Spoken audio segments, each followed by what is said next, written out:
खो खो खेल हम लोग इसलिए बता रहे हैं क्योंकि कई बार ऐसा हो रहा है कि एग्जामिनेशन में खेल पूछ लिया जाता है कि वो किस खेल से संबंधित है। ठीक है, सिक्सटी जी। से सिक्स सेवन्थ में ही एक क्वेश्चन पूछ लिया गया था, बहुत ही टफ क्वेश्चन था कि किस खेल से संबंधित है, इसलिए जो है कि उस चीज को ध्यान रखना है।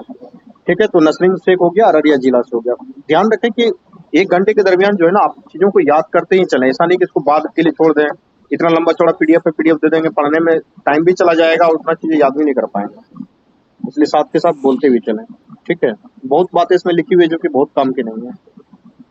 चलिए बताइए, ये इंपॉर्टेंट क्वेश्चन है दूसरा नंबर कि 15 जनवरी 2024 को नीति आयोग द्वारा जारी एक रिपोर्ट के अनुसार कि बिहार में गरीबी रेखा से बाहर करने में कौन सा स्थान बिहार को मिला है? यूपी पहला प्रदेश है, दूसरा पे बिहार है। यूपी को पहला स्थान मिला है और दूसरे पे जो है कि बिहार है। ठीक है, देखिए इसमें कुछ चीजें और भी यस सर। जानने लायक है नीचे, जो कि मैंने हाईलाइट कर दिया है कि जो है कि नीति आयोग ने गरीबी रेखा को लेकर अपना एक रिपोर्ट जारी किया है हाल ही में। उसमें ये बताया गया है कि उत्तर प्रदेश ने 5.94 करोड़ लोगों को गरीबी रेखा से बाहर कर दिया है। बिहार ने 3.77 करोड़ लोगों को गरीबी रेखा से बाहर किया है। मध्य प्रदेश ने 2.30 करोड़ लोगों को गरीबी रेखा से बाहर किया है। तो क्रम ये ध्यान रखना है कि सबसे ज्यादा गरीब खत्म हुआ है उत्तर प्रदेश का, उसके बाद गरीब खत्म हुआ है बिहार का, उसके बाद गरीब खत्म हुआ है मध्य बिहार प्रदेश को। का। और बिहार का मध्य क्या प्रदेश करना है प्रदेश कि का। आंकड़े को भी याद करना है कि 3.77 करोड़ लोगों को गरीबी रेखा से बाहर निकाला जी गया है। एक्चुअली देश भर में क्या हुआ है कि ये मोदी सरकार ने अपना ही रिपोर्ट जारी किया है कि पिछले 9 साल में देश भर में कितने गरीब बाहर निकले हैं।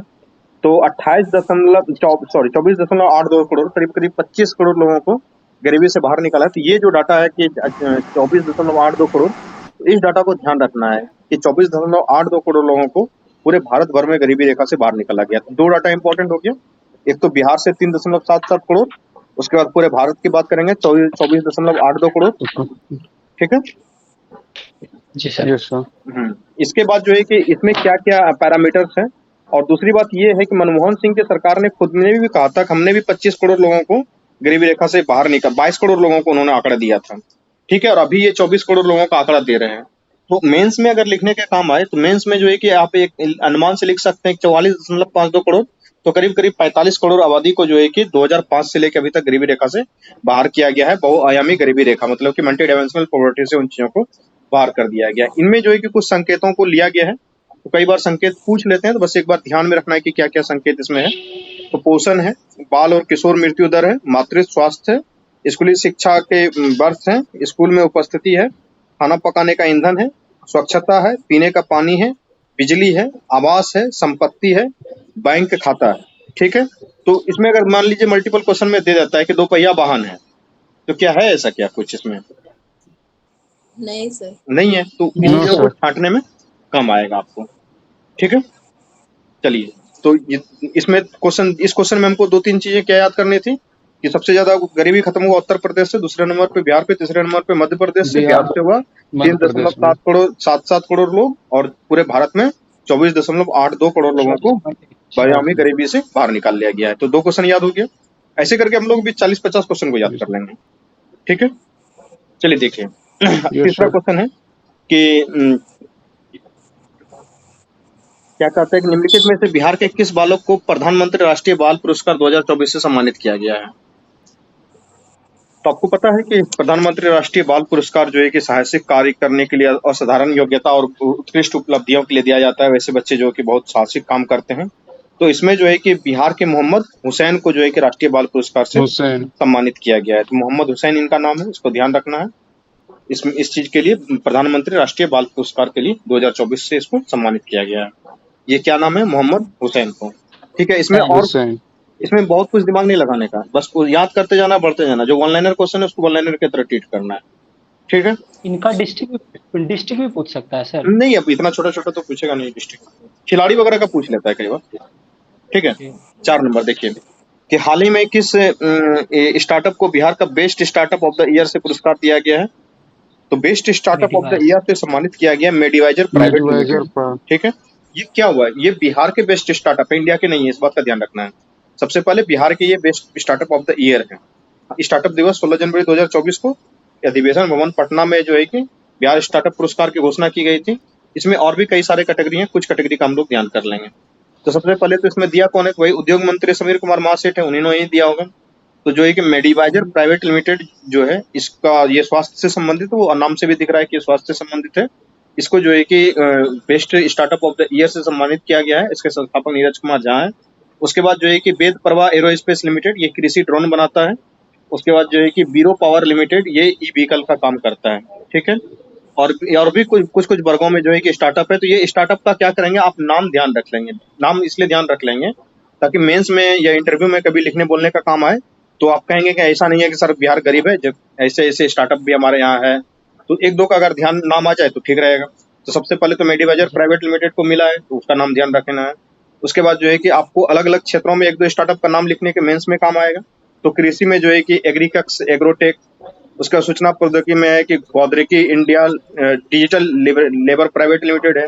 ई कॉमर्स में फ्लोशिप है। इस तरीके से कई सारा नाम दिया हुआ है, आप इसको देख लेंगे। ठीक है, तो इस क्वेश्चन से हमको क्या सूचना मिला, 4 नंबर वाले क्वेश्चन से, कि जो स्टार्टअप बेस्ट स्टार्टअप का अवार्ड दिया गया है वो मेडिवाइजर प्राइवेट लिमिटेड को दिया गया है। ठीक है, चलिए 4 नंबर क्वेश्चन को देखिए। हाल ही में बिहार में चुनाव आयोग द्वारा जारी मतदाता सूची के अनुसार बिहार में अब वोटरों की संख्या कितनी हो गई है? ठीक है, तो हर साल जो है 7 करोड़ सर। नहीं, 7.64 करोड़, ये ध्यान रखना है। 1.4 क्योंकि जब सर, डाटा आपको पूछा ये जाएगा पूरा एग्जिट डाटा याद रखना पड़ेगा। एटलीस्ट कुछ तो मतलब कि ध्यान रखना पड़ेगा ना। वो 7.64 करोड़, फिर 7.78 करोड़, ऐसे करके डाटा पूछता है। जब डाटा पूछता है बिहार में तो आप जानते हैं किस तरीके से पूछता है। तो एटलीस्ट कुछ जी अंक सर। तक ध्यान रखिए। ठीक है, सर, क्योंकि मैं यूपीएससी की तैयारी कर रहा हूँ तो उतना उसमें डाटा याद नहीं करना पड़ता जी है। जी बिल्कुल, यूपीएससी में डाटा उतना याद नहीं करना पड़ता है, लेकिन बीपीएससी में डाटा बहुत क्लोज पूछा जाता है। पिछले बार ही जब बिहार का क्या कहते हैं पूछा गया था, ये क्षेत्रफल, तो गया का एग्जैक्ट डाटा पूछा गया था। 65वीं बीपीएससी में एक इकोनॉमिक सर्वे से डाटा पूछा था, तो एग्जैक्ट डाटा पूछा था। एक बार बिहार की जनसंख्या से संबंधित डाटा पूछा गया था 63वीं या 64वीं बीपीएससी में, तो एग्जैक्ट नंबर पूछ लिया गया था। तो कुछ दूर हद तक आप इतना याद रखेंगे ताकि उसको जो है कि आप छांट के हटा सकें। ठीक है, तो ये ध्यान रखना है, 7.64 करोड़ लोगों का जो है कि अब वोटरों की संख्या बिहार में हो गई है। पिछले साल के मुकाबले इसमें 12,09,347 वोटरों की संख्या में वृद्धि हुई है। इससे ज्यादा दिमाग इस क्वेश्चन में नहीं लगाना है। ये अच्छा क्वेश्चन है 5 नंबर। इसमें जो है कि कई सारा इन्फॉर्मेशन आपको मिलने वाला है। आप इसका आंसर जानते होंगे, लेकिन हम लोग क्यों डिस्कस कर रहे हैं इस चीज को समझिए कि भारत सरकार ने निम्नलिखित में से किस बिहारी को मरणोपरांत भारत रत्न से सम्मानित किया है? सबको पता है कि इस साल का जो कर्पूरी ठाकुर। भारत रत्न मिला है वो कर्पूरी ठाकुर को मिला है। हम इस क्वेश्चन को इसलिए नहीं ले रहे हैं यहाँ पे। इनका जन्म कहाँ हुआ था, ये किस पार्टी से मुख्यमंत्री थे, कितने बार मुख्यमंत्री थे, इन चीजों को ध्यान रखने के लिए ये क्वेश्चन इंपॉर्टेंट है। तो क्या है इसमें कि इनका जननायक कर्पूरी ठाकुर इनको बोलते हैं। 24 जनवरी 1924 को जो है कि इसका समस्तीपुर जिले में जन्म हुआ था। पितौजिया गांव है, पितौजिया गांव को ध्यान रखना है। अब इसको कर्पूरी ग्राम कहा जाने लगा है। ठीक है, तो ये है। उसके बाद जो है कि ये बिहार के 2 बार मुख्यमंत्री बने थे। एक बार जो है कि ये सोशलिस्ट पार्टी से 1970 में, और पहली बार जब बने थे ध्यान रखना है कि सोशलिस्ट पार्टी से बने थे मुख्यमंत्री, और दूसरी बार बने थे 1977 में तो जनता पार्टी से मुख्यमंत्री बने थे। और 1988 ईस्वी में इनका जो है कि निधन हो गया था। इनका निधन भी एक मिस्ट्री ही है, आज तक सुलझा नहीं है। और भी जो है कि इस बार जो है कि बिहार से कुछ लोगों को नागरिक सम्मान मिला है। नागरिक सम्मान मतलब भारत रत्न, पद्म विभूषण, पद्मश्री, आप लोग जानते हैं। ठीक है, तो भारत रत्न को मिल गया है सामाजिक कार्यकर्ता, सामाजिक कार्य के लिए कर्पूरी ठाकुर को। उसका पद्म विभूषण मिला है बिंदेश्वर पाठक को। पता है आपको कि ये सामाजिक कार्य का ये क्या कहते हैं, सुलभ शौचालय के फाउंडेशन करता यही थे, फाउंडर थे बिंदेश्वर पाठक जी। उसके बाद जो है कि पद्म भूषण मिला है किसको, तो चंदेश्वर प्रसाद ठाकुर को मेडिसिन के लिए। पद्मश्री मिला है अशोक कुमार विश्वास को टिकली कला के लिए। और भी मिला है पद्मश्री बिहार में सुरेश किशोर को साहित्य एवं पत्रकारिता के लिए, राम कुमार मल्लिक को ध्रुपद गायन कला के लिए, शांति देवी पासवान एवं शिवम कुमार पासवान को मधुबनी मिथिला पेंटिंग गोदान शैली कला के लिए। ये आपको एक एक करके सबका नाम याद रखना है, इसमें कहीं कोई दो राय नहीं है। जो आपको ये दिख रहा है ना, इस वर्ष बिहार को मिले नागरिक सम्मान दिख रहा है स्क्रीन पे। इस बार जो है कि झांकी में से किसको प्रथम पुरस्कार मिला है, तो नगर विकास और आवास विभाग की झांकी को जो है कि प्रथम पुरस्कार दिया गया है। उसके साथ साथ जो है कि खेल प्राधिकरण को दूसरे नंबर पे और कृषि विभाग को तीसरे नंबर पे रखा गया है। तो गांधी मैदान में जो गणतंत्र दिवस 2024 में झांकी निकला था, उसमें पहला, दूसरा, तीसरा पुरस्कार किसको मिला? नगर विकास और आवास विभाग को पहला पुरस्कार, खेल प्राधिकरण को दूसरा पुरस्कार और कृषि विभाग को तीसरा पुरस्कार मिला था। ठीक है, इतना ही ध्यान रखना है इस क्वेश्चन में इसमें।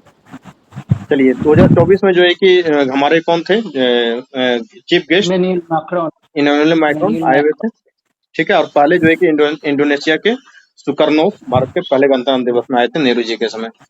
ठीक है, बिहार पुलिस को क्या किया है कि केंद्रीय गृह मंत्रालय ने 75वें गणतंत्रता दिवस के अवसर पर बिहार पुलिस के कुल 25 अफसरों को और पदाधिकारियों को और कर्मियों को सम्मानित किया गया है। ठीक है, तो आपको पता है कि गैलेंट्री पुलिस मेडल वगैरह मिलता है, विशिष्ट सेवा के लिए राष्ट्रपति पदक मिलता है, सराहनीय सेवा के लिए पुलिस पदक वगैरह मिलता है। ठीक है, तो आप जब कार्यक्रम देखते होंगे तो उसमें पता रहता है। तो इसमें बस एक बात का ध्यान रखना है कि गृह मंत्रालय ने बिहार के जो है कि 25 पदाधिकारी और कर्मियों को, पुलिस के जो लोग हैं 25 लोगों को सम्मानित किया है। ठीक है, अब देखिए 9 नंबर क्वेश्चन दिख रहा होगा कि निम्नलिखित में से किस बिहारी को टिकुली पेंटिंग कला का भीष्म पितामह कहा जाता था और उसे हाल ही में पद्मश्री पुरस्कार से सम्मानित किया गया है? तो अशोक कुमार विश्वास को टिकुली कला पेंटिंग के लिए टिकुली पेंटिंग का भीष्म पितामह कहा जाता है और उसको जो है कि पद्मश्री पुरस्कार दिया गया है। ठीक है, अब ध्यान रखना है इस बार टोटल कितने नागरिक पुरस्कार बांटे गए हैं। तो टोटल जो है कि 132 नागरिक पुरस्कार बांटे गए हैं, जिसमें कि 110 जो है कि पद्मश्री है, 5 को पद्म भूषण और 17 को पद्म विभूषण पुरस्कार दिया गया है। कुल 132 हस्तियां हैं, जिसमें बिहार से जो है कि क्या कौन कौन लोग हैं, इन लोगों का ध्यान रखना है। तभी मैंने याद करवाया था कि कर्पूरी ठाकुर, बिंदेश्वरी पाठक को पद्म विभूषण मिला है और चंदेश्वर प्रसाद ठाकुर को पद्म भूषण मिला है। पद्मश्री में कौन कौन है? अशोक कुमार विश्वास टिकुली कला, सुरेंद्र किशोर साहित्य एवं शिक्षा पत्रकारिता, राम कुमार मल्लिक ध्रुपद गायन, शांति देवी पासवान सुमन पासवान को मधुबनी या मिथिला पेंटिंग का गोदान शैली के लिए इनको जो है कि पद्मश्री मिला है। ठीक है, तो बिहार से इतने लोग हैं, इस चीज का ध्यान रखना है आपको। चलिए 28 जनवरी 2024 को नीतीश कुमार जी ने कितना बार रिकॉर्ड बना लिया है मुख्यमंत्री का शपथ लेकर? 9वीं बार 9वीं बार और अभी रहेंगे ही। हाँ, तो 9वीं बार जो है इन्होंने शपथ लिया है। बिहार में सबसे लंबे समय तक मुख्यमंत्री बनने का कार्यकाल है। एक जो है कि खबर आ रहा है निकल के कि स्टेच्यू ऑफ विजडम जो 243 मीटर का बनने वाला है, ये जेपी गंगा पथ पर मरीन ड्राइव के सामने किनारे स्थापित की जाएगी। या निम्नलिखित में से किसकी प्रतिमा होने वाली है? Statue of wisdom Rajendra Prasad की ये प्रतिमा होने वाली है। और आपको बता दें कि जो स्टेच्यू ऑफ यूनिटी है 182 मीटर का है, उससे जो है कि ये 61 मीटर ज्यादा ऊंचा प्रतिमा बनने वाला है। पता नहीं प्रतिमा बना के बिहार सरकार कहाँ जाएंगे, खाने को खर्ची नहीं है और प्रतिमा बनाने चले उठाया जाएगा सर। हाँ, आने दीजिए ना, टूट जाएगा। फूल तो इनसे संभालता नहीं। उद्घाटन दिन ही टूट जाएगा। वो भी कितना मीटर है भाई? तो 243 मीटर, समझ रहे हो? Sir Patna is the not organise city. बस सही है। आपका राजधानी ऑर्गेनाइज है? बिल्कुल नहीं। आप फालतू के बकवास कर रहे हैं। अरे क्या ही करोगे, जब मन जो मर्जी कर ले तो कर ले, सरकार है। अब सत्ता में पागल आदमी बैठा है, तब क्या कीजिएगा? बात सही है। तो 243 मीटर का ऊंचा प्रतिमा बनने वाला है, इस बात का ध्यान रखना कि प्रतिमा बने मत दीजिए सर। वो जिस दिन बनेगा ना उसी दिन सब नेता चपाक मर जाएगा। ऐसा कुछ नहीं होने वाला। चलो ठीक है, स्टेच्यू ऑफ विजडम बनने वाला है, ये राजेंद्र प्रसाद के नाम पे, राजेंद्र प्रसाद की प्रतिमा होने वाली है। बापू टावर का उद्घाटन किया गया है, ये कहाँ किया गया है? 243 अपने यहाँ सीट है ना, इसी को सर लक्ष्य रखकर इसमें 243 मीटर बनाया जा रहा है। हाँ, 243 सीट पे जो है कि 243 मीटर बनाया जा रहा है। और फिर अगले बार में बढ़ जाएगा सीटों की संख्या परिसीमन में, तो फिर उससे भी ऊंचा प्रतिमा बनाएंगे क्या? ठीक है, फिर नीतीश कुमार का बनाया जाएगा सर। हाँ, नीतीश कुमार का बनाया जाएगा। चलो, बापू टावर का उद्घाटन हुआ है, तो इसलिए जो है कि क्या किया गया है, इनको दिया गया है कि ये लॉकेट की तरफ पहन लेंगे ताकि जब ठनका वगैरह गिरता है तो उससे बच सकेंगे। ठीक है, तो ये नीतीश ऐप में नीतीश जो है क्या कहते हैं, एक लॉकेट का तरीके का डिवाइस होगा। ये ऐप नहीं है, इस बात का ध्यान रखना है। ये लॉकेट के तरीके का डिवाइस है। ये दिख भी रहा होगा आपको, है ना? ये क्या है? सुरक्षा कवच है, तीव्र शक्तिशाली और नीति तीव्र शक्ति और हाँ, नीति तीव्र शक्तिशाली। शक्तिशाली सुरक्षा कवच है, ये नीतीश नाम से बना हुआ है। ठीक है, ये वाटर प्रूफ होगा ना सर? हाँ वाटर प्रूफ रहेगा। हम्म, ठीक है, और फ्री ऑफ कॉस्ट भी मिल सकता है मे बी। हाँ पता नहीं अब सरकार क्या तो पॉलिसी कॉस्टली आएगा लाती सर फिर? है। पॉलिसी सरकार क्या है? लाएगी पॉलिसी तो हो सकता है फ्री में दे दे सबको। जी सर। ठीक है, मैथिली और ऐसा हिंदी के सुप्रसिद्ध साहित्यकार, अरे यार जो एग्जाम में पूछा जाएगा उस पे फोकस करो ना, वाटर प्रूफ रहेगा नहीं रहेगा क्या लेना देना। ठीक है, बिहारी ना है सर, खैनी भी मांग के खाते हैं, अच्छा छोड़ कैसे देंगे। ध्यान सब पर न रखले रहते हैं। अच्छा, चलो पढ़ो आगे। मैथिली और हिंदी के सुप्रसिद्ध साहित्यकार नहीं मानेगा। उषा किरण खान का निधन हो गया है। ये बताइए कि उसको किस वर्ष जो है कि पद्मश्री सम्मान से सम्मानित किया गया था?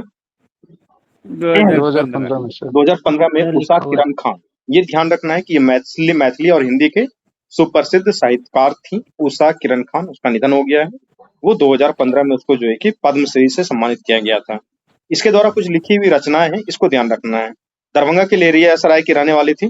ठीक है, तो दरभंगा का जो है कि मेन जगह तो लेरिया सराय ही है। तो उसकी रचना जो है पानी का लकीर, पानी पर लकीर, फल्गुन के बाद, सीमांत कथा, विवश विक्रमादित्य, जन्म अवधि, घर से घर तक, ये उपन्यास उन्होंने लिखा है।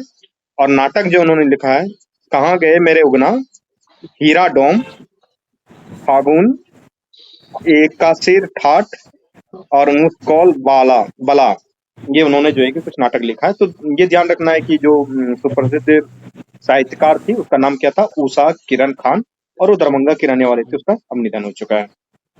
ठीक है, एक चीज यहाँ पे ध्यान रखो कि अभी तक 5 बिहारी को भारत रत्न पुरस्कार मिल चुका है। ये बात इस बार के लिए इम्पोर्टेंट इसलिए है क्योंकि कर्पूरी ठाकुर जी को मिला है 2024 में, तो इससे पहले कितने बिहारी को मिला हुआ है, इस बात का ध्यान रखना है। 4 तो सर। डॉक्टर विधान चंद्र राय इनको मिला है क्या कहते हैं 1961 में। उसके बाद जो है कि डॉक्टर राजेंद्र प्रसाद को 1962 में, जयप्रकाश नारायण को 1998 में, उस्ताद बिस्मिल्लाह खान को 2001 में, और कर्पूरी ठाकुर को 2024 में। तो इसको याद इस तरीके से रखना है कि आपके जन्म से पहले 2 व्यक्तियों को मिला था, एक विधान चंद्र राय और राजेंद्र प्रसाद, और आपके जन्म के बाद जयप्रकाश नारायण, दो। उस्ताद बिस्मिल्लाह खान और कर्पूरी ठाकुर को मिला है। ठीक है, जी सर। आई थिंक कि कोई भी व्यक्ति ऐसे नहीं होंगे जिनका जन्म यहाँ 2000 के बाद हुआ, 2000 ईस्वी के बाद हुआ होगा। ठीक है, नहीं सब सर। सब बूढ़े पुराने लोग हैं। Yes sir. तो ध्यान रखना है कि 5 लोगों को मिला है। ठीक है, ये 18 नंबर क्वेश्चन जो है कि ये थोड़ा सा ट्रिकी क्वेश्चन, इसको सिर्फ याद कर लेना है कि 33वीं राष्ट्रीय सब जूनियर बालिका कबड्डी चैंपियनशिप का खिताबी मुकाबला किस राज्य की टीम ने जीता है? तो पाटलिपुत्र खेल परिसर जो है, इंदौर खेल परिसर है पटना में, आपको पता होना चाहिए। तो यहाँ पे क्या हुआ था, जी सर। 33वीं राष्ट्रीय सब जूनियर बालिका कबड्डी चैंपियनशिप हुआ था, और इसका खिताब जो है कि हरियाणा की टीम ने जीता है। तो इस बात का ध्यान रखना है। कई बार देखो 2 चीज है, एक रग्बी है और एक कबड्डी है। इसमें बिहार का टीम अच्छा करता है, लेकिन पता नहीं इस बार कैसे कबड्डी में भी जो है कि बिहार का टीम पीछे हो गया। आपको पता है ना कि बिहार का राजकीय खेल क्या है? कबड्डी। कबड्डी। कबड्डी बिहार का राजकीय खेल है। ठीक है, 33वीं राष्ट्रीय सब जूनियर बालिका कबड्डी चैंपियनशिप का खिताब जो है कि राजस्थान को हराकर हरियाणा ने जीत लिया। इसका मतलब कि फाइनल में भी बिहार नहीं पहुंचा था। जी नहीं सर। ठीक है, दिया हुआ है कुछ बातें बिहार से संबंधित कुछ तथ्य है, इस चीज को ध्यान रख लेना है। क्या कहते हैं कि बिहार को भी राज्य का दर्जा मिला था 1912 में। राजधानी पटना है, राज्यपाल राजेंद्र विश्वनाथ लेकर है, राजकीय पक्षी गौरैया है, राजकीय पशु बैल है, और राजकीय वृक्ष जो है कि पीपल है, राजकीय मछली देसी मांगूर है, राजकीय फूल देसी गेंदा है, राजकीय खेल कबड्डी है। जनसंख्या घनत्व 11,106 किलोमीटर पर स्क्वायर है, और क्षेत्रफल जो है कि 94,163 किलोमीटर है। ठीक है, ये बजट वाला क्वेश्चन है। बजट वाला क्वेश्चन ध्यान नहीं रखना क्योंकि 23 तारीख को बजट आने वाला है, और 23 तारीख को फिर जब बजट आ जाएगा तो नया बजट जब आएगा तो नया बजट पढ़ाएंगे। ठीक है, चलिए 20 नंबर क्वेश्चन पे आइए। तमिलनाडु में आयोजित खेलो इंडिया यूथ गेम्स 2024 में बिहार के 5 पदक जीतकर कौन सा स्थान पे रहा था? तो खेलो इंडिया यूथ गेम्स में जो है कि बिहार ने 5 पदक जीता था, और इस बार 12वें स्थान पे रहा। आई थिंक कि बिहार ने सुधार किया है इस मामले में। 12वें स्थान पे भी कभी नहीं आता था बेचारा, इस बार आया है, तो अच्छी बात है कि लोगों ने क्या किया है, 5 पदक जीता है। तो इसको ध्यान रखेंगे, ये अच्छा क्वेश्चन है, ये पूछ लेगा। ठीक है, तो सबसे पहले खेलो India youth yes games sir. हुआ कहाँ था? तमिलनाडु में हुआ था। इसमें नेशनल लेवल पे कौन कौन से राज्य को प्रथम द्वितीय तृतीय मिला है? महाराष्ट्र, तमिलनाडु और हरियाणा को प्रथम हरियाणा। द्वितीय और तृतीय पुरस्कार मिला है। यानी कि जो आयोजन करता राज्य तमिलनाडु था उसको दूसरा स्थान मिला है, महाराष्ट्र को पहला स्थान मिला है और हरियाणा को तीसरा स्थान मिला है। तो महाराष्ट्र, तमिलनाडु और हरियाणा पहला दूसरा तीसरा राज्य हो गया। उसके बाद बिहार के 5 खिलाड़ियों को पदक मिला है। किस किस को मिला हुआ है, कहाँ कौन कौन से जिला का है, इस बात का ध्यान रखना है। ठीक है, तो आपको देखिए कि शुभम कुमार भोजपुर को स्वर्ण पदक मिला है और ये आर्चरी यानी कि तीरंदाजी के लिए इनको मिला हुआ है। शुभम कुमार ये रहने वाले भोजपुर डिस्ट्रिक्ट के हैं, इनको मिला है गोल्ड मेडल और ये मिला है आर्चरी में यानी तीरंदाजी में। ठीक है, उसका दूसरा नंबर पे है दुर्गा सिंह, ये रहने वाले हैं गोपालगंज के, इनको मिला है स्वर्ण पदक। ठीक है, 2 पदक इनको मिला है। जो स्वर्ण पदक वाला है कम से कम उसको याद कर लेंगे।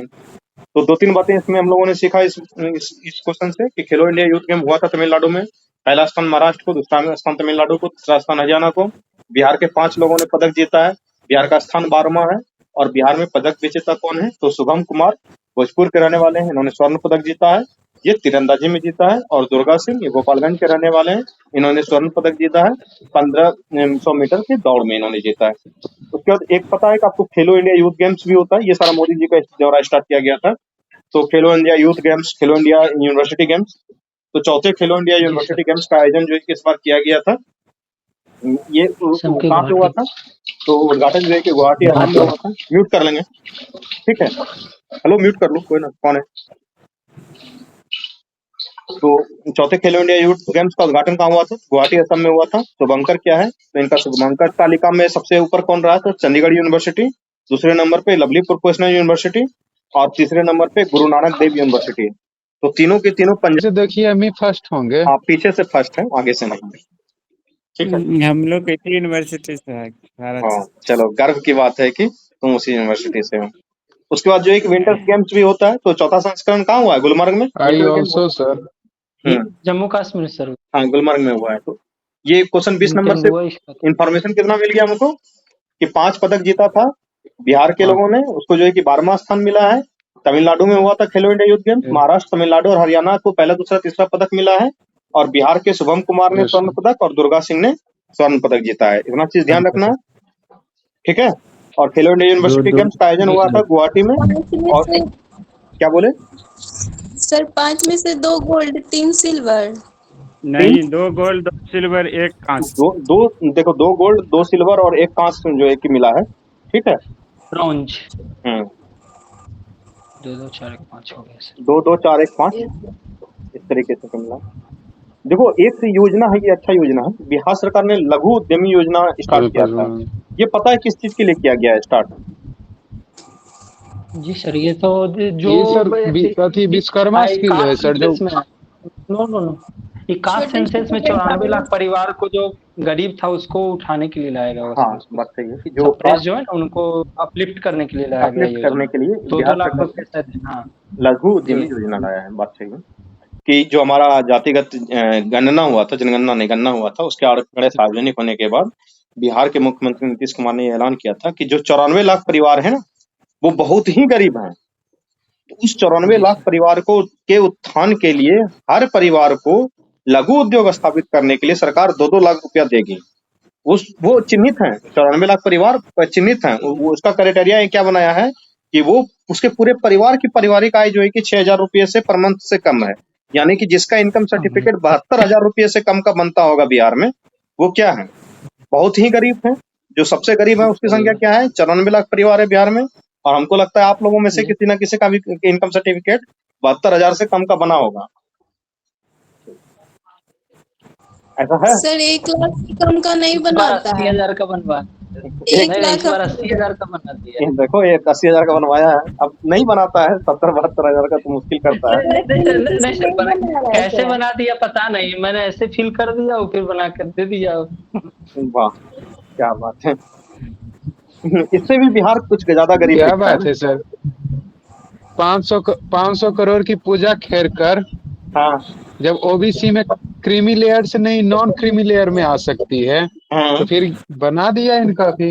हाँ, तो जाओगे पूजा खेर कर, तो तुमको भी पूजा खेड़कर के तरह निकलना है नौकरी से बाद में। नहीं सर। तो ना सर, एक बार सिस्टम में आ जाने के बाद तो निकलेंगे ना। हाँ, नहीं तो इतना पहले आते एक साथ सिस्टम लूट के साफ, अच्छा। उसके बाद निकालेगा कौन? एक बार एक लड़का मिला था हमको, तो वो बोला कि सर तैयारी हम इसलिए कर रहे हैं कि हमको सारा चीज सिस्टम सेट है। बोले क्या सेट है? तो बोला कि ऐसा है कि पहले नौकरी लेंगे, उसके बाद इतना भ्रष्टाचार करेंगे कि हमारे घर पे जो है कि ईडी सीबीआई इनकम टैक्स जिसका हो उसका छापा जरूर पड़े। पैसा जुटा के रखेंगे, जैसा ही छापा पड़ने वाला होगा, अंदेशा तो हो ही जाता है, तुरंत रिजाइन मारेंगे, किसी पॉलिटिकल पार्टी को पैसा दे देंगे और उसको ज्वाइन करके टिकट ले लेंगे। बोले बढ़िया है, तुम ही लोग जो है ना सर तो मजबूरी ना है सर, आप क्या कीजिएगा सर, इंडिया में वही चल ही रहा है। राष्ट्र का निर्माण करोगे तुम ही लोग।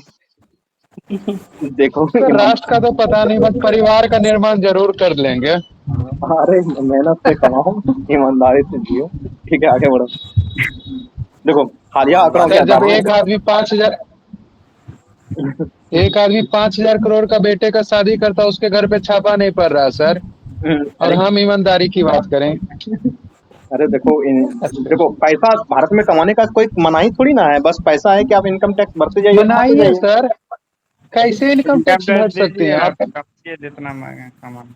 भाई तो टैक्स 50% इनकम टैक्स ले रहा है, तो कहाँ से देंगे? 100 रुपया कमाएंगे, 50 रुपये गवर्नमेंट को देंगे, तो बचेगा मेरे पास क्या? नहीं देखो, टैक्स का सिंपल रेट, सा बात करो। ये जेन्युइन कंसर्न है कि टैक्स का रेट बहुत हाई है, ये बात सही है। और दूसरी बात ये भी है कि और सब देशों में भी टैक्स का रेट हाई है, लेकिन वहाँ उसके बदले रिटर्न मिलता है। अब एक तो यहाँ टैक्स का रेट हाई है। सर टैक्स की कॉन्सेस नहीं, आप टैक्स 100 में से 90 रुपया ले लो, बट हाँ अगर जो मैं रोड पे बेहोश हूँ तो पुलिस स्टेशन में ना मिलूं, हॉस्पिटल में मिलूं, हम्म हॉस्पिटल वाले ये ना पूछे कि तुम्हारा इतना रुपया का बैलेंस है। सर 30 लाख करोड़ रुपया पर डे हम लोग टैक्स भरते, पर ईयर टैक्स भरते, कहाँ जाता है सर? नहीं, क्वेश्चन तो उठना चाहिए गवर्नमेंट से। ये बातें जन्मीन है कि अगर आप टैक्स भरते तो जरूर है, और जो है कि इंडिया से बहुत सारे लोग जो है कि देश छोड़ के दूसरे देश में जा रहे हैं, उसके पलायन का सबसे बड़ा कारण यही है। 1,000 लोग भी इस बार जा रहे हैं। इसका सबसे बड़ा कारण यही है 1,000 बिलियनर जा रहे हैं। इसका सबसे बड़ा कारण यही है कि जो टैक्स रेट है वो बहुत हाई है, और रिटर्न में लोगों को कुछ मिलता नहीं है। उनको ना अच्छा एजुकेशन मिल रहा है, ना हेल्थ फैसिलिटी मिल रहा है, ना अच्छा इंफ्रास्ट्रक्चर मिल रहा है, ना ही अच्छा जो है कि उनको एनवायरनमेंट मिल रहा है। तो वो टैक्स भर किस बात के ले रहे हैं, जब उनको एक आप सेफ सोसाइटी, सेफ इन्वायरमेंट नहीं दे पाते हैं, बेसिक फैसिलिटी जो है, इंफ्रास्ट्रक्चर है, एजुकेशन है, हेल्थ है, ये नहीं दे पा रहे हैं, तो टैक्स वो क्यों दे? उसका मोटिवेशन कम हो जाता है ना इस बात को लेकर के। ये बात सही है कि टैक्स जो दिया जाता है उसका ठीक से ये लोग क्या कहते हैं, जो मैनेजमेंट है सरकार को करना रहता है वो नहीं कर पाते हैं। ये बात सही है, इसमें कोई डाउट नहीं है। चलिए आगे बढ़िए। आपने रिसेंटली सर निर्मला ताई का स्पीचमेंट सुना था? वो ताई सुनने लायक नहीं है यार, छोड़ो उसको, पढ़ो। उसने कहा था कि I am your sleeping partner. क्या ही करोगे। इतना मेहनत से कोई फर्ज से नौकरी करे हाँ और ऑफिसर बने, और मतलब में साल भर में कोई जमीन नहीं खरीदे, तो नौकरी करने का फायदा था। तुम लोग सारा बरस अभी मेरे क्लास में आए हो क्या? पहले नौकरी तो लगने दीजिए। अरे पहले नौकरी तो ले लो यार, पढ़ के तो भ्रष्टाचार करना। तो चलो पढ़ो। पहले नौकरी तो मिल जाए सर, पहले पढ़ लेते हैं। नौकरी होने के बाद सर भ्रष्टाचार नहीं हो पाएगा, क्योंकि इतना प्रतिबंध लगा दिया जाता है ना कि कर ही नहीं पाइएगा आप। अब पढ़ो पहले। पर्यटन विभाग ने आंकड़ा जारी किया है, देखो कि हालिया जारी आंकड़े के आधार पर ये बताया गया है कि पिछले वर्ष 2027 में कितने विदेशी पर्यटकों ने बिहार का दौरा किया है। तो ये आंकड़ा जो है कि 5,46,576 है, और ये पर्यटकों की संख्या में रिकॉर्ड बढ़ोतरी हुई है कोरोना के बाद खास करके। तो अभी जो है कि विदेशी पर्यटक जो बिहार को घूमने के लिए आए हैं, ये 5,46,576 पर्यटक विदेशी पर्यटक हैं जो बिहार से घूमने के लिए आए हैं, और इसमें हमको लगता है कि नेपाल के भी बहुत सारे पर्यटक होंगे। ठीक है, तो इनको पर्यटकों के लिए जो है कि राजगीर पसंदीदा स्थल बना हुआ है, राजगीर खास करके। और भी जो है कि दूसरे तीसरे नंबर पे पटना, बोधगया और वैशाली है, लेकिन सबसे पसंदीदा स्थल अगर पर्यटक विदेशी पर्यटकों के हिसाब से देखेंगे तो क्या है, राजगीर है। ठीक है, तो ध्यान रखना है कि 5,46,576 पर्यटक आए हैं। ये देखो पीटी में पूछे ना पूछे, मेंस वगैरह में ये सब आंकड़ा लिखने में काम आता है, कि इंटरव्यू में बोलने में काम आता है कि सर ऐसा नहीं है कि बिहार हमारा गरीब है, हमारे यहाँ पर्यटन उद्योग का भी विकास हो रहा है। जो इको टूरिज्म सर्किट वगैरह बनाया गया है, टूरिज्म सर्किट में भी बहुत सारे लोग घूमने आ रहे हैं। 5,46,576 पर्यटकों का आंकड़ा जारी किया गया था 2023 में। इतने विदेशी पर्यटक आए हैं, कितने देशी आए होंगे, तो इससे लगता है कि थोड़ा अच्छी बातें बिहार में हो रही है। ठीक है, अगला देखो सर एक क्वेश्चन था सर। 23 number question. हाँ बोलो। सर ये इंग्लिश आता है लिखने के लिए, ये आपको फेवर करेगा। ठीक है, यूपीएससी में तो फेवर करता ही है, बीपीएससी में भी फेवर होता है इस बात का, ये बात आप ध्यान रखिए, क्योंकि अब मेंस का रिजल्ट जारी होता है ना, हम लोग हर साल देखते रहते हैं, तो पता है 2-4 नंबर एक्स्ट्रा मिलने वाला है, कम नहीं मिलने वाला है। ठीक है, thank you sir. 23 number question का ही कि मुंबई में आयोजित 30वीं राष्ट्रीय भारोत्तोलन चैंपियनशिप में बिहार की बेटी मरिया अबनवी भारती को कौन सा पदक हासिल हुआ है? तो इनको रजत पदक हासिल हुआ है। कौन सा है? तो 30वीं राष्ट्रीय भारोत्तोलन चैंपियनशिप। रजत। ये लड़की बिहार अग्निशमन विभाग में काम करती थी। ठीक है, अभी भी करती जी है, तो उसी विभाग में काम करती थी, और वो क्या कहते हैं, भारोत्तोलन भी करती थी, वेट लिफ्टिंग का काम भी करती थी, खेलती भी थी। तो 30वीं राष्ट्रीय भारोत्तोलन चैंपियनशिप में बिहार की बेटी है मरिया अभिनवी। तो मरिया अभिनवी को दिखे क्या मिला है? ये मिला है आपको, इसको रजत पदक। ये दिख रहा है ना आपको, यहाँ दिखा हुआ है, तीसरे राष्ट्रीय भारतीय चैंपियनशिप में बिहार के अग्निशमन सेवा में कार्यरत मरिया अभिनवी भारती ने रजत पदक जीता है, राज्य को बहुत गौरवान्वित किया है। ठीक है, तो ये इसका ध्यान Yes, रखना है, नाम ही ध्यान रखना है कि क्या नाम है, तो मरिया अभिनवी है इसका नाम। ठीक है, बिहार का दूसरा एम्स बनने वाला है कहाँ पे? गाँव में सर। दरभंगा। दरभंगा में। दरभंगा में। ठीक है, बिहार सरकार ने हाल ही में बन क्या हुआ? बनेगा नहीं सर, बन गया है। बना बन नहीं गया है। पहले बना दिया था। दरभंगा में प्रस्तावित है। मोदी चचा ने तो अनाउंस कर भी दिया था। हाँ, मोदी जी ने अनाउंस कर दिया। उनका क्या ही करें, लेकिन बना नहीं था। उनका अलग ही चलता है। बिहार सरकार ने हाल ही में बिहार, तुम लोग जिस तरीके से बोलते हो ना, इंटरव्यू में पक्का मार्क्स कटेगा। ठीक है, नो सर, ध्यान से बोला हमको करो। लगता है कि वो और बढ़ा के दे देगा। क्या पता कैसा सर जो आदमी बैठा है। प्रधानमंत्री खुद करा कि आई एम नॉट बायोलॉजिकल।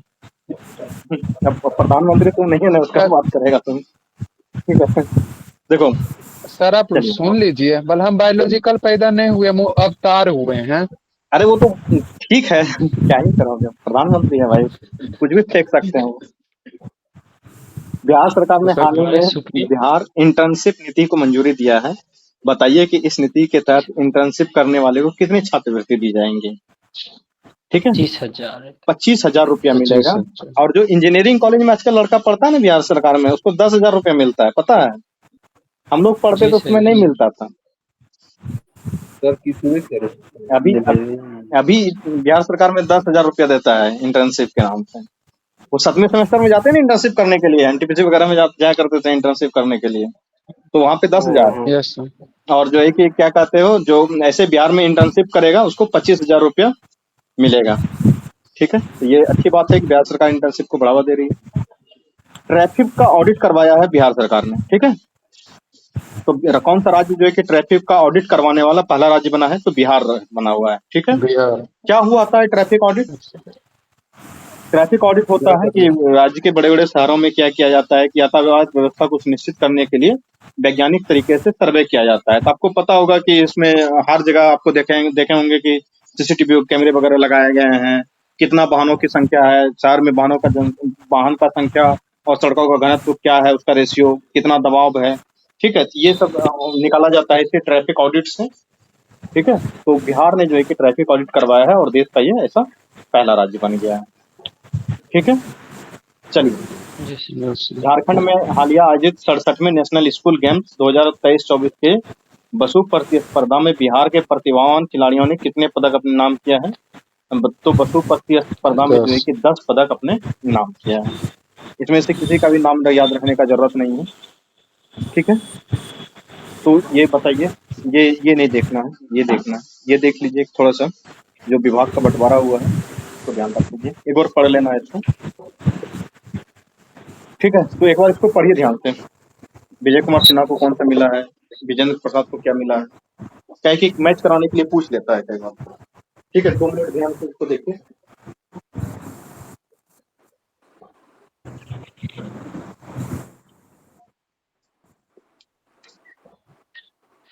तो इस तरीके से विजय कुमार चौधरी जल संसाधन विभाग, विजेंद्र जी प्रसाद सर। ऊर्जा मंत्री, प्रेम कुमार सहकारिता मंत्री, पर्यावरण व जलवायु परिवर्तन मंत्री, श्रवण कुमार ग्रामीण विकास, संतोष सुमन सूचना प्रौद्योगिकी लघु जल संसाधन विकास और जल संसाधन व आपदा प्रबंधन, सुमित कुमार सिंह विज्ञान प्रौद्योगिकी, रेणु देवी पशु और मत्स्य संसाधन विभाग, मंगल पांडे स्वास्थ्य विभाग और कृषि विभाग, नीरज कुमार सिंह लोक स्वास्थ्य अभियंत्रण PhD, अशोक चौधरी ग्रामीण कार्य विभाग, उसके बाद लेसी सिंह खाद्य और उपभोक्ता संरक्षण विभाग, मदन सहनी समाज कल्याण, नीतीश मिश्रा उद्योग और पर्यटन।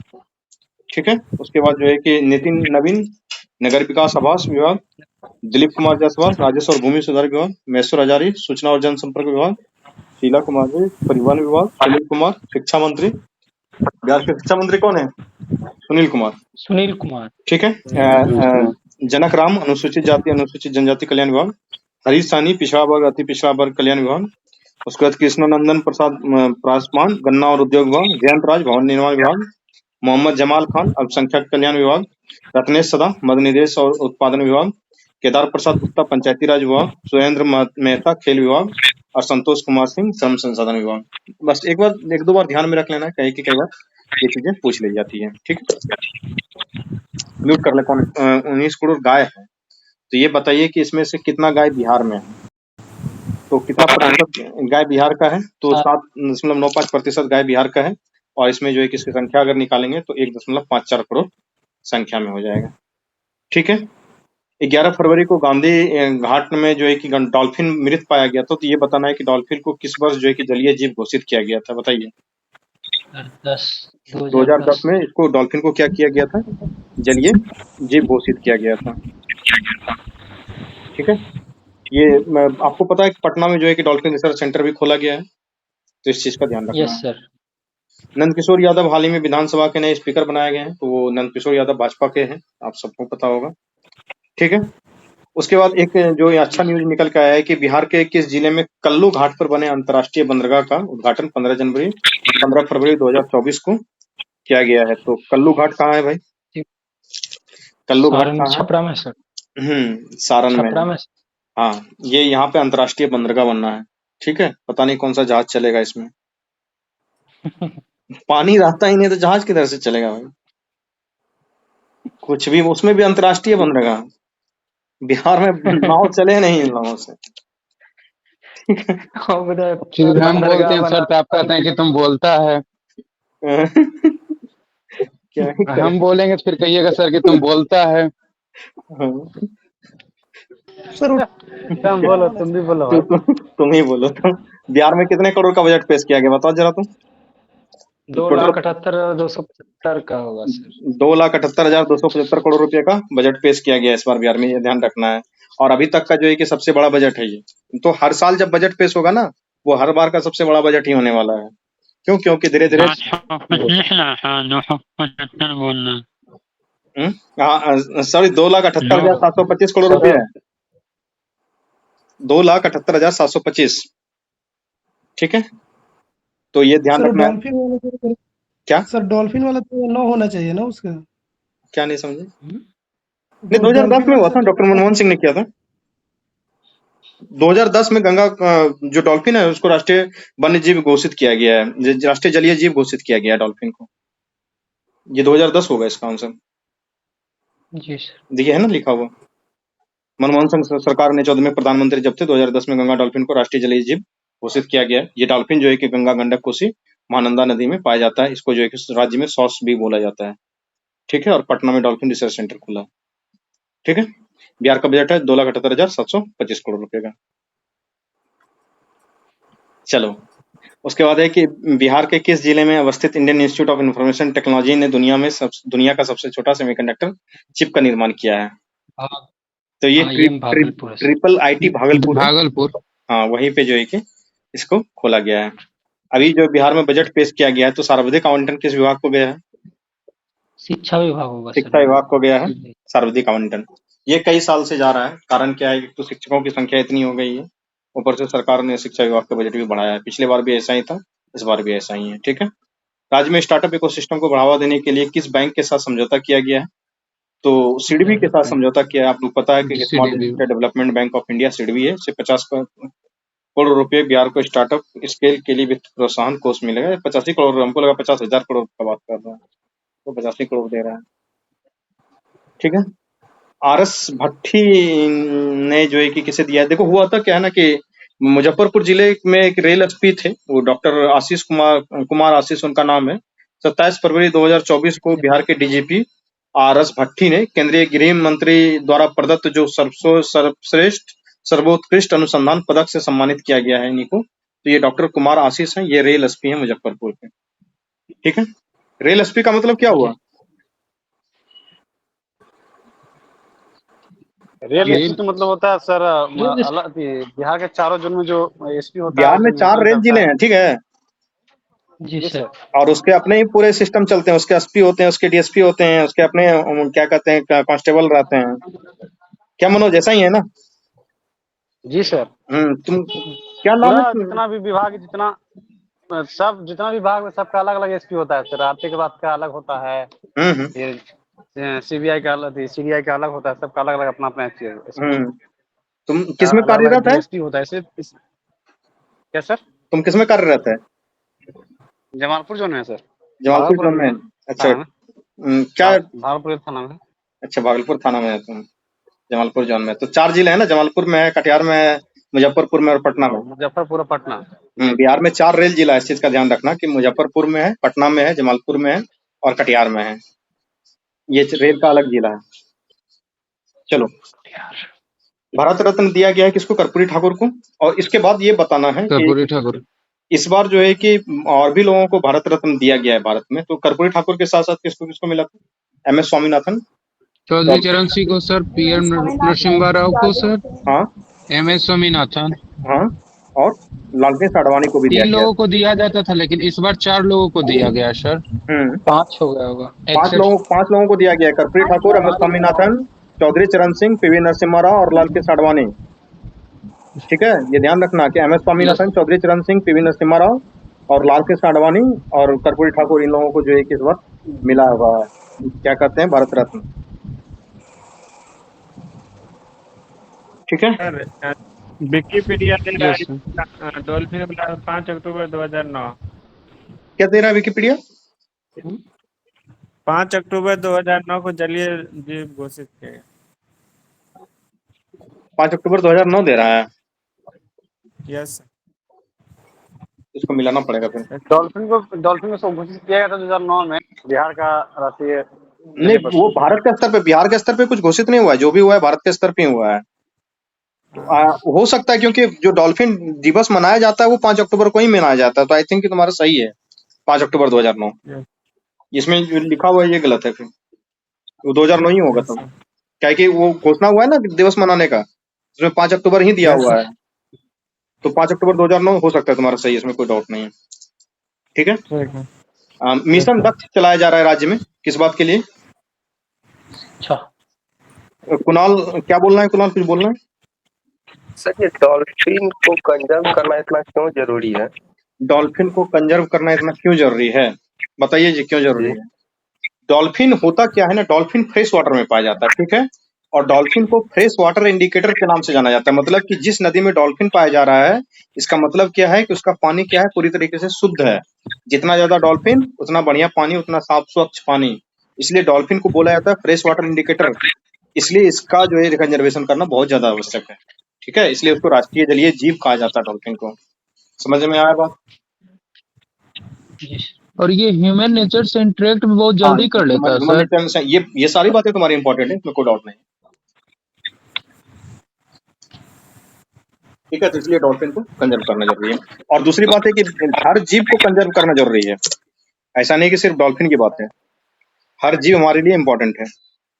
ठीक है। गोरैया, हाँ गोरैया, खत्म हो रहा है। हाँ ये गोरैया बिहार में ही नहीं बल्कि पूरे देश के स्तर पे खत्म हो रहा है। और ये हमारे लिए चिंता का विषय है। क्यों? क्योंकि जब से ये टावर का संख्या बढ़ा है, हमारे देश में संचार टावर लगे हैं, उससे गोरैया की मृत्यु हो रही है।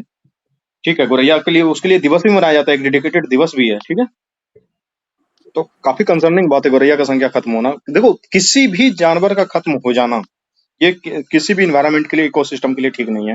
हर जीव इंपॉर्टेंट है, सांप से लेके बिच्छू, कीड़ा मकोड़ा पतंगा तुम जितना भी देखते हो, जो भी बैक्टीरिया फंगी, वो सारे इंपॉर्टेंट है। ठीक है, देखो वर्ष 2022-23 के लिए बिहार के 5 कलाकार को संगीत नाटक अकादमी पुरस्कार के लिए चयनित किया गया है। इस 5 कलाकार का नाम ध्यान रखना है आपको। ठीक है, तो वर्ष 2022-23 के लिए एक साथ मिला है इस बार पुरस्कार। 5 कलाकार हैं, संगीत नाटक अकादमी। ठीक है, इसमें कौन कौन है? भरत व्यास शर्मा, ये पूर्वी गायन है, ये लोक गायन के लिए है, इसका ध्यान रखना है। भरत व्यास शर्मा ये लोक गायन के लिए। उसके बाद प्रेमलता मिश्रा मैथिली के अभिनय के लिए। उसके बाद डॉक्टर नीतू कुमारी, ये क्या कहते हैं, डॉक्टर नीतू कुमारी नूतन है, ये गोक गायिका है। सीताराम सिंह ये गायक और संगीतकार है। और सीफ अली हैदर खान ये नाट्य लेखक हैं। इसको जो कि क्या मिला है? 5 कलाकार को संगीत नाटक अकादमी पुरस्कार मिला है। ठीक है, 5 का नाम ध्यान रखना है।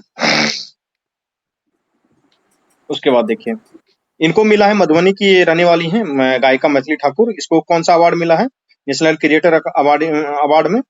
तो संस्कृति राजदूत ऑफ द ईयर का अवार्ड इनको जो है कि नेशनल क्रिएटर अवार्ड 2024 में इनको दिया गया। ये मोदी जी ने पहली बार यूट्यूबर्स के लिए अवार्ड का घोषणा किया था। ठीक है, तभी 240 से सीट आया। हाँ, तभी 240 से सीट आया, बिना बोले तुम मानोगे नहीं। ठीक है, बिहार के किस जिले क्योंकि हम मोदी का बहुत कट्टर हो गए हैं सर। हाँ, तो इसलिए 240 सीट आया है ना। क्या ही करोगे। बिहार के किस जिले में 165 करोड़ की लागत से सॉफ्टवेयर टेक्नोलॉजी पार्क का उद्घाटन किया गया है? भागलपुर सर। भागलपुर में बनाया है, बरारी में बनाया गया है सॉफ्टवेयर टेक्नोलॉजी पार्क। ठीक है, 165 करोड़ की लागत से ये पार्क बनाया गया है।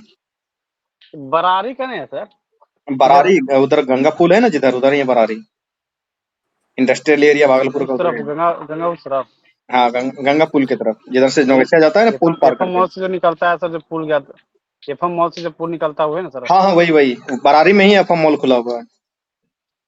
ठीक है, उधर एफएम मॉल में देखे। हाँ जी।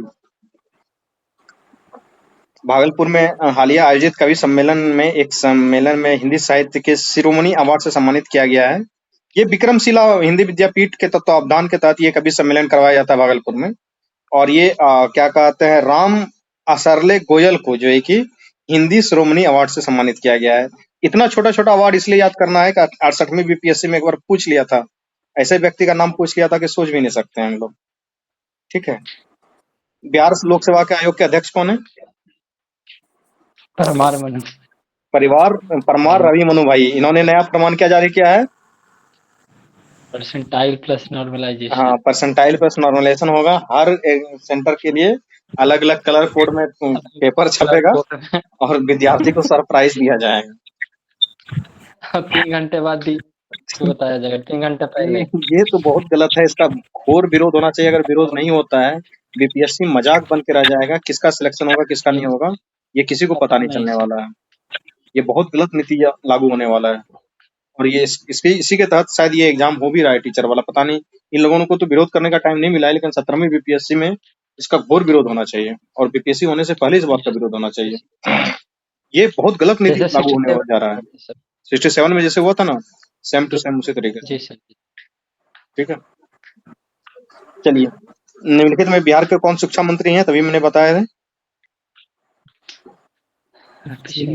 सुनील कुमार सर। सुनील कुमार शिक्षा मंत्री है।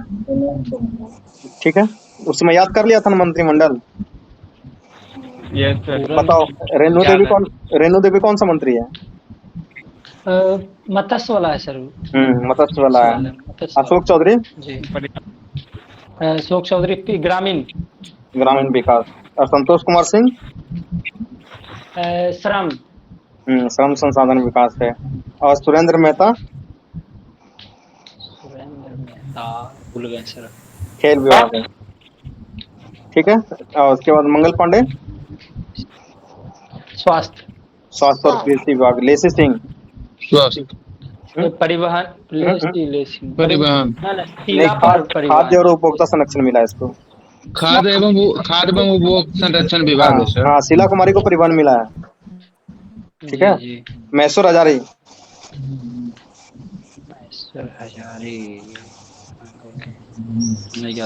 सूचना और जनसंपर्क विभाग। जनक राम, जैसे अनुसूचित या जाति SC/ST वाले में। SC/ST वाला विभाग इनको मिला हुआ है, अनुसूचित जाति अनुसूचित जनजाति कल्याण विभाग। विजेंद्र कुमार चौधरी, ऊर्जा योजना जल नहीं देखो, संसाधन सर, जल संसाधन सर। विजय कुमार चौधरी को जल संसाधन और विजेंद्र प्रसाद यादव को ऊर्जा विभाग। ये विजय कुमार चौधरी बड़ा दिन से जल ऊर्जा संसाधन विभाग विभाग में टिका हुआ है, मतलब बहुत पैसा छापता होगा ये आदमी। ठीक है, इसको बहुत दिन नीतीश से हम कुमार देख के रहे हैं हैं। सर। हाँ, नीतीश कुमार के अपने आदमी। ना संतोष, खाएंगे सर, ना खाने देंगे। हाँ वही है। नीतीश कुमार के आदमी हैं। उसके बाद सुमित कुमार सिंह, ये तो हो गए सर टेक्नोलॉजी से। हाँ साइंस टेक्नोलॉजी मिनिस्टर है। उसके बाद लेसी सिंह, नीतीश मिश्रा, उद्योग पर्यटन उद्योग और पर्यटन विभाग मिला हुआ है। नितिन नवीन, नहीं तो नगर विकास। नगर विकास। दिलीप कुमार जायसवाल, राजस्व एवं भूमि सुधार विभाग। ठीक है। Sunil Kumar, yes sir. मोहम्मद जमाल खान, शिक्षा विभाग सर। मोहम्मद जमाल खान, अल्पसंख्यक कल्याण विभाग। अल्पसंख्यक सर, अल्पसंख्यक सर। जयंत राज, भवन निर्माण होंगे सर। हाँ भवन निर्माण विभाग है जयंत राज को। भवन निर्माण सर। संतोष कुमार सिंह, श्रम संसाधन विभाग सर। केदार प्रसाद गुप्ता, पंचायती राज विभाग सर। ठीक है, तो इस तरीके से बहुत लोगों का नाम याद हो गया। जी सर। ठीक है। जो सम्राट चौधरी है, उसके पास कौन विभाग है? वित्त विभाग। और हमारे वित्त विभाग है, वित्त और वाणिज्य कर इनके पास है। उसके बाद विजय कुमार सिन्हा के पास है पथ निर्माण, खान एवं भूतत्व, कला संस्कृति और युवा मंत्रालय इन्होंने रखा हुआ है। नीतीश कुमार के पास कोई देखो पैसा कमाने वाला विभाग नहीं होगा। सामान्य प्रशासन है, गृह विभाग है, मंत्रिमंडल सचिवालय है, निगरानी है, निर्वाचन है और ऐसे विभाग जो किसी को आवंटित नहीं है। ये तो फिर लिखा हुआ कॉन्स्टिट्यूशन में ही है। ठीक है। तो इस तरीके से बहुत लोगों को विभाग मिला हुआ है। हिंदुस्तान उर्वरक और रसायन लिमिटेड का संयंत्र का उद्घाटन हुआ है, कहाँ हुआ है? बरौनी बेगूसराय। बेगूसराय में हुआ है। ठीक है। नीम का शहद के लेखक कौन है, ये बताओ।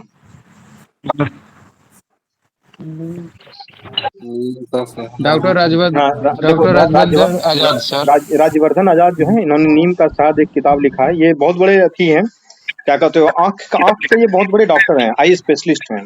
ये हर्षवर्धन, वो जो आजाद था ना, भगवत झा आजाद, उसी का लड़का है ये राज्यवर्धन आजाद। ठीक है। कौन आजाद सर? भगवत झा आजाद, दरभंगा का पहले सांसद हुआ करता था, उसी का बेटा है ये राज्यवर्धन आजाद। ये अच्छा किताब लिखता है और बहुत पढ़ा लिखा व्यक्ति है ये।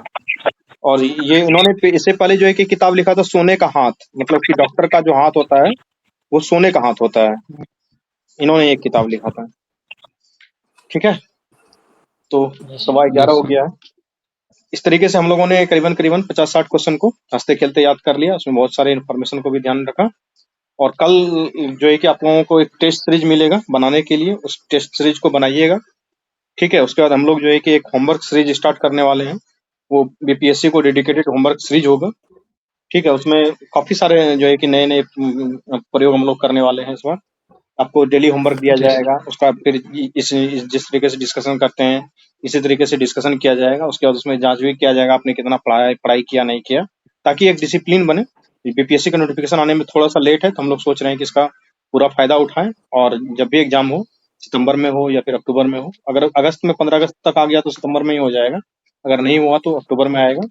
तो जैसे ही नोटिफिकेशन आता है तो आप तैयारी इतना मुकम्मल रखें ताकि आपका जो है कि आराम से एग्जामिनेशन निकले। और जरूरी है कि थोड़ा सा डिसिप्लिन वे में पढ़ें। हंसते खेलते तो पढ़ना ही है, लेकिन एक डिसिप्लिन होना चाहिए। और डिसिप्लिन तभी होता है जब जैसे 10 लोग हैं, 20 लोग हैं, एक ग्रुप में मिलकर पढ़ रहे हैं, आपका साथी पढ़ के आ रहा है, आप नहीं आ रहे हैं, थोड़ा सा लगेगा ना कि हम क्यों नहीं पढ़ पाए, मेरा दोस्त पढ़ लिया। तो एक कंपटीशन का माहौल बनेगा। उसमें जो है कि ऑनलाइन वर्चुअल लाइब्रेरी पहले चलती थी, उसका भी फैसिलिटी फिर से हम लोग स्टार्ट करने वाले हैं, ऑनलाइन वर्चुअल लाइब्रेरी की। ठीक है। उसके सामने यही फैसिलिटी उसमें रहेगा। आप दिन भर बैठ के वर्चुअल लाइब्रेरी में पढ़ेंगे, जैसे आप पढ़ते हैं ना फिजिकल लाइब्रेरी में जाके, तो बहुत सारे बच्चे क्या होता जी है कि रूम पे रहते हैं, अपने रूम पे जब रहते हैं तो आपको ऑनलाइन वर्चुअल लाइब्रेरी से जुड़ के, जैसे ये लिंक मिला हुआ है सेम टू सेम उसमें भी लिंक मिलता है, और इसमें है कि आपको इस टाइम पे पढ़ाया जाता है, उसमें पढ़ाया नहीं जाएगा, खुद से सेल्फ स्टडी करना है, वीडियो ऑन करके बैठना है और पढ़ाई करना है। उसमें लगातार यहाँ से जो है कि टीम के जो सदस्य हैं हमारे मैनेजमेंट टीम के लोग, वो मॉनिटर करते रहते हैं कौन पढ़ रहा है कौन नहीं पढ़ रहा है, जो नहीं पढ़ रहा है फिर उसको सूचना भी दिया जाता है आप क्यों नहीं पढ़ रहे हैं, क्या समस्याएं हैं। ठीक है, तो आपको पूछा जाएगा, आपका स्लॉट फिक्स किया जाएगा, क्या इतने बजे तक पढ़ते हैं, उसके बाद फिर इतने बजे से हम ऑफिस में रहते हैं। ठीक, आपका एक रूटीन रहेगा। तो इस तरीके से वो होमवर्क प्रोग्राम जो है कि हम लोग स्टार्ट करने वाले हैं, तो वो भी स्टार्ट हो जाएगा। कल टेस्ट भी रहेगा, आप लोग टेस्ट भी दीजिएगा, और बाद बाकी जो क्लासेस चल रही हैं सो चल ही रही हैं। ठीक है, तो जी सब लोग कितने बजे से टेस्ट होनी सर? क्या बोले, टेस्ट कितने बजे से होनी? टेस्ट आपको जो है कि उम्मीद है कि 8 या 9 बजे हम लोग सवेरे प्रोवाइड करवा देंगे। ठीक है, या मैक्सिमम 10 बजे तक दे देंगे, और आप उसके 2 घंटे के बाद जो है कि आपको मिल जाएगा उसका आंसर। ठीक है, उसको आप टेस्ट बना करके आंसर मिला लेंगे, और उसके बाद फिर जो है कि हम लोग क्या से बता दिया। अदरवाइज बीपीएससी में वन लाइनर क्वेश्चन बहुत कम आ रहा है, 69 से तुम देखा है, तो वो तुम्हारे लिए फायदे का ही चीज है। और जहां तक वन लाइनर की बात है, वो चीजें बहुत आसान होती है। क्या ही वन लाइनर में पूछा जाएगा, करंट अफेयर वगैरह कुछ पूछा जाएगा, हिस्ट्री वगैरह जो भी पढ़े हो, चाहे 3 लाइन में जी पूछे सर, चाहे 1 लाइन में पढ़े, अगर तुम पढ़े हो तो बना ही लोगे, उसमें कोई समस्या है नहीं तुमको। वो तो डजेंट मैटर ठीक है, सर। वो मैटर तुम्हारे लिए नो करता सर। नहीं है। और इस तरीके से जो वन लाइनर चीजें हैं ना, तो हम लोग डिस्कशन डेली करवाते ही हैं, तो वो मैक्सिमम चीजें आपको यहीं याद हो जाएंगी। और एक बार अगर आपने क्लास में ध्यान से चीजों को सुन लिया है ना, तो वो एग्जामिनेशन में रिकॉल हो जाता है। इस चीज का अनुभव आपने भी किया होगा, तो बहुत टेंशन नहीं लेना है। जिसको यस भी सर। ज्यादा पढ़ने का आदत है उसको वन लाइनर से क्या डरना है, पढ़ लेना एक बार 2 बार 3 बार, और वन लाइनर वाली सब बहुत सारी चीजें तो यहाँ याद करवाएंगे, क्लासेस चल ही रही है। ठीक है, जैसे देखिए हम्म सर, 63 क्वेश्चन जो है सर, हम्म वो क्या बोलते हैं, नॉन कार्बन के बारे में पूछा गया है। तो हम्म इसका गवर्नमेंट, इंडियन गवर्नमेंट ने COP 28 में भी जाके कहा था कि 2070 तक हम जाके कर लेंगे, इसको हम्म कंट्रोल कर लेंगे। तो उन्होंने कहा था कि 2050 तक कीजिए, तो हम्म उन्होंने कहा था ठीक है, मैं यूरेनियम दे दीजिए। हम्म तो इस तरह के तो हमने पढ़ रखा, बट वही वन लाइन में हम आके फंसने लगते नहीं, हैं। देखिए आपने अगर पढ़ा है ना आप कि उसको डिटेल से देखिए एक चीज है कि बात सही है, आपने पढ़ा है कि 2070 तक इन्होंने कहा था, फिर COP 28 में गया तो उन्होंने बोला कि आप 2050 तक कीजिए। पूरे वैश्विक परिदृश्य जो है कि भारत के ऊपर दबाव बना रही है, ये बात सही है। लेकिन यस सर। फिर सरकार ने सही मांग किया कि हमको यूरेनियम का टेक्नोलॉजी दीजिए। अब आप टेक्नोलॉजी ट्रांसफर करेंगे नहीं, जब आप टेक्नोलॉजी ट्रांसफर नहीं करेंगे तो फिर कैसे हम करेंगे। ठीक है, तो अगर आपने डिटेल में पढ़ा है तो अगर वन लाइनर में पूछ लेगा तो वो बन जाएगा, बहुत टेंशन नहीं लेना है। ठीक है, बहुत आसान वन लाइनर चीजें बहुत आसान होती है, बहुत ज्यादा आसान होती है। आप एक बार 2 बार 3 बार जब धीरे धीरे क्लासेस करेंगे ना, तो वो चीजें आपको आसानी से खुद ही समझ में आने लगेगी। इसलिए इसमें बहुत परेशान होने की आवश्यकता है ही नहीं। और 69 से ऐसा नहीं है कि सिर्फ वन लाइनर क्वेश्चन है, वन लाइनर क्वेश्चन का संख्या भी घट गया है। अब तो यहाँ हम लोग बच्चे को इस बात के लिए परेशान कर रहे हैं कि आप मैक्सिमम चीजों को जो है वन लाइनर से हटिए, धीरे धीरे मल्टीपल चॉइस क्वेश्चन पे जाइए, उसमें जो है कि फुट वाले क्वेश्चन को बनाइए, इन सब चीजों के लिए प्रयास करवा रहे हैं। और अब वो खुद पहले से कर चुके हैं, तो ये तो अनड्यू एडवांटेज आपके पास। ठीक है, तो ये बेस्ट चीज है आपके पास थैंक यू में। सर। ठीक है, बाद बाकी जी जिन थैंक जिन यू लोगों सर। का एडमिशन नहीं है, कृपया एडमिशन भी ले लेंगे, क्लासेस चलती रहेंगी। ठीक है, गुड नाइट सभी को। Good night sir. एडमिशन लेने का प्रोसेस क्या होगा सर? एडमिशन लेने के लिए अभी आप इस नंबर पे मैसेज करेंगे। एक चीज ध्यान से सुने, ये जिनको जिनको पीडीएफ चाहिए वो मैसेज कर देंगे मेरे नंबर पे। ठीक है, अभी पीडीएफ भी दे देंगे और एडमिशन का भी बता देते हैं। ये नंबर ले लें मेरा, 9572799127।